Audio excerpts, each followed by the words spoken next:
iRobot filed for bankruptcy in December 2025. The company that popularized robot vacuums collapsed. The stock fell more than 99% in less than 5 years, from a high of $197 all the way down to 12 cents.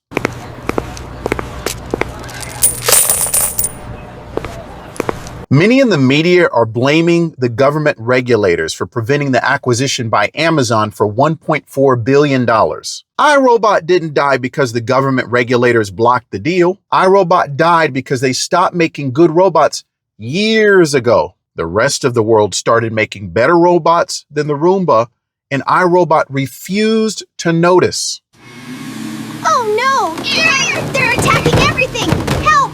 iRobot forgot who the real enemy was. They thought they were fighting the government, but they were actually losing the war on your living room floor. I saw iRobot's collapse coming on the floor of CES in Las Vegas, the world's largest consumer electronics show. Every January for the last 5 years, I would go to CES expecting to see the iRobot booth, the king of the hill, but they were missing. They acted like they didn't need to show up and compete for attention. But just a short walk away, other robotic vacuum companies were everywhere. Roborock, Dream, Evovax. While iRobot was missing, other companies were showing robot vacuums with arms that could pick things up. And it didn't stop at CES. Online, entire YouTube channels popped up just to review Chinese robot vacuums. That's when the difference became obvious. The gap wasn't marketing, it was technology. You see, my friends, iRobot bet on camera-based technology. The robot uses a camera to look around, figure out where it is, and then build a map. It sounds advanced, but it has a major weakness. It needs light. Running a Roomba in the dark is like asking someone to clean your house while wearing sunglasses covered in duct tape. Happy Thanksgiving! Oh no! Not the turkey! Vacuum time!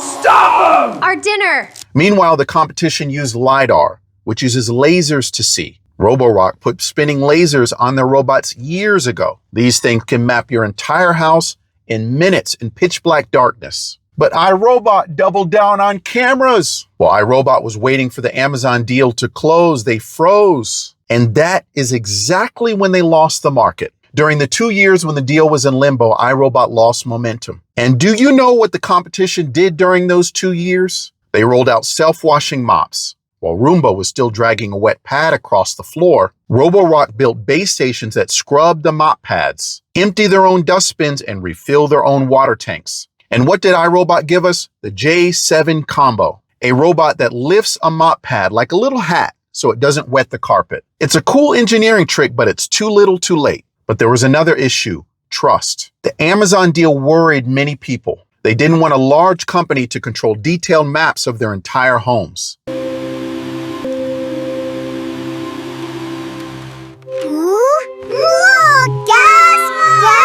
In 2024, Roborock overtook iRobot as the world's largest robot vacuum maker. Meanwhile, iRobot was still charging premium prices for aging technology. They were selling a 2015 iPhone in 2025 while charging 2026 prices. But you know what the saddest loss is? The soul of the machine. The old Roombas were lovable because they were repairable tanks. But the newer models were sealed and difficult to repair. It wasn't loyalty that kept people buying Roombas, it was inertia. And once that inertia broke, the collapse was instant.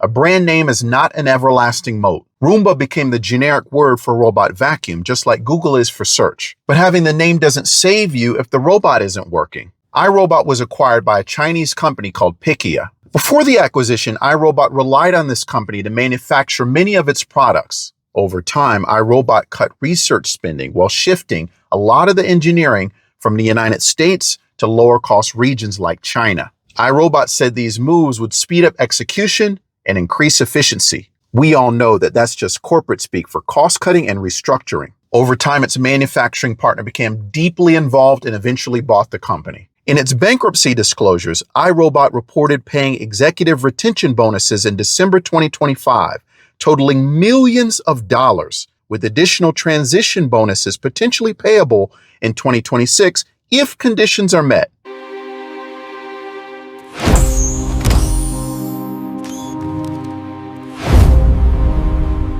iRobot let companies like Roborock and Dream eat their lunch because they were too afraid to admit that their strategy was wrong. And in the end, the student bought the master. iRobot's collapse in technology proves that being first means nothing if you stop running. If you're looking to buy a robot vacuum right now, don't just buy a Roomba out of nostalgia. Buy the robot that actually works. Years ago, the New York Times tested a robot vacuum cleaner in China. It was sold under the Xiaomi name. Within minutes, they said it was the fastest, most accurate robot they had ever tested. The division that built it later became known as Roborock. The New York Times then analyzed thousands of customer reviews. LiDAR navigation made people happier. Roomba navigation did not. iRobot stayed with cameras anyway. You're not supposed to follow the light. Just vacuum the dirt. My friends, business schools will teach this alongside Kodak and BlackBerry, but with a twist. Kodak missed digital photography. BlackBerry missed touchscreens. iRobot showed the market what worked, and the competitors executed better. Innovate or die, iRobot chose the latter.